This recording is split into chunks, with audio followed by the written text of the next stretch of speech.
making our first project, which apparently is quite essential. Don't skip it. I know it gives you the option. This on the screen to check to make sure the mat is loaded, and in the little booklet number 3, the first instruction is to set the blade to 4, etc. So we're going to kind of skip between computer and machine at this point. I've got them side by side. Okay, so here we are at the Mini. I'm going to lift the lid up so that we can see what's going on.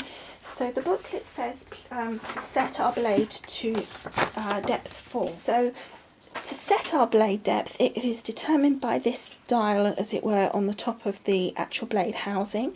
You want to put the number that you want to be your blade depth in line with this arrow. So if you remember, number 1 is very small amount of blade, so you'd use that for really thin paper and whatever. You can get online examples, and also in this handbook thing that's come with the Mini, it gives you some ideas of the kind of cardstock and what number you would do it for. But in this first cut, because you're using the paper that's supplied by them, they know that to cut that they want you to do it on blade depth 4.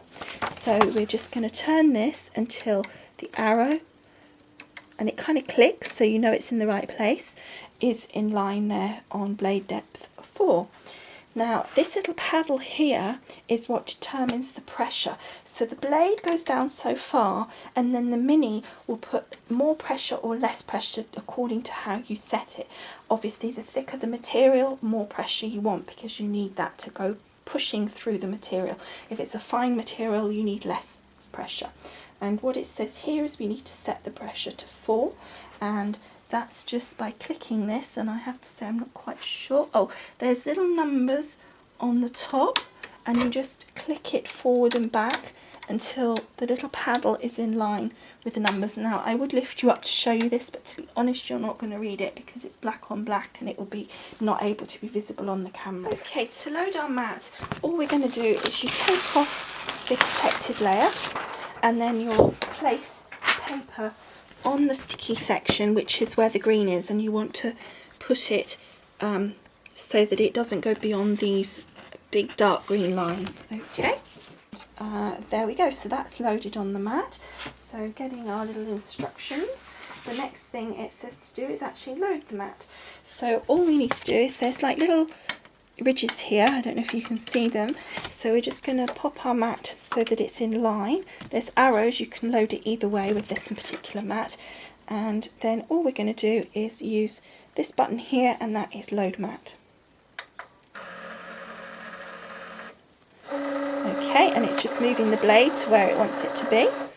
And this is different to your regular Cricuts. The normal Cricuts have the blade in default position on the right hand side, and therefore those of us who are used to the normal Cricuts are used to setting up, you know, our first cuts on the right hand corner. This was the opposite, it's default to the left hand side, so just remember that if you're used to cutting from the other direction.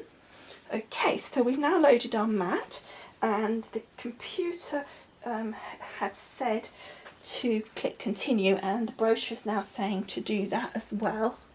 So we're just going to click continue as you saw computer before, and then it's come up with that. So it's just telling us exactly what the booklet said, really, to set the depth to 4 on the machine and set the pressure to 4.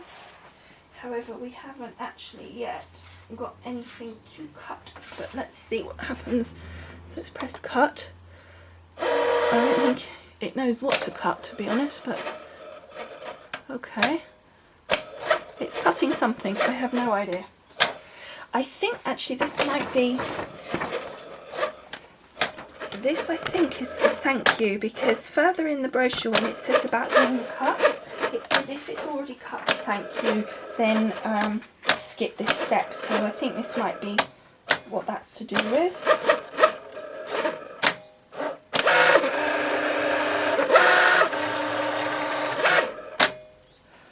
Okay, so that's done the first cut, and I think you could hear the sound was really quiet, and it was, I like the fact that on the detailed work it was going quite slow, and on the faster sort of areas that it could go faster, like the straight lines, it was whizzing through. So it's automatically setting the speed through the Cricut Craft Room according to the complexity of the cut, which is really, really cool. Okay, so we did that part. And then it actually says in the booklet, make your cuts. So we're going to go back to the booklet. I'm going to unload this first. Oops. All I did to unload is just press that load, unload button that we'd pressed before. Okay, so what it's cut, and I've pulled it off for you because it's easier to see, is this little tag thing that says thank you, which is quite cool. And then I think it's going to cut another layer in a minute. It's going to go through that. And then also, of course, you've got the letters left behind, which you can use as well. So I'm just going to clear my mat so I'm ready to carry on with the next step, which says make your cuts. Okay, so the booklet says to make our cuts, and it says the first thing it wants us to do is change the default height to 2.5. Well, that's already done, and it's just down here. It then says that it wants us to go to the section here called My Cartridges and select from the drop down menu the cartridge that is called Thank You Card. So going into My Cartridges, there it is. So we're going to click on that, and then it brings up the 3 cuts. Now this one, if I bring it up here, is the one that we just did on there. So it then says on our little leaflet, so we've done that, next page is to bring the little flower and the plain cut up onto our mat, our virtual mat I should say. So we're just going to lift that one up there, like so, and then the little flower. So okay, so we've now got that done, and we're going to put, as it says in our little booklet, the yellow card on our mat. The booklet again then says once we've dragged and dropped that on, we need to load the mat and click to cut, which is up here, and then it's telling us what do we want to do with pressure and depth and everything. So we want to just click on that and try medium cardstock. That's fine. Look, it's set it to the 4 that we've already done, the 4 that we've done for the pressure, and the speed is at 5 max, which is fine for these because it's a very simple shape. We only want to cut it once. If it's a very thick cardstock, you can do multi-cut up to 10 times, so it can go round and round, but again, I won't go into that at this point actually. So you've got those options there, and as I say, I'll go into these in more detail later. So now just press cut.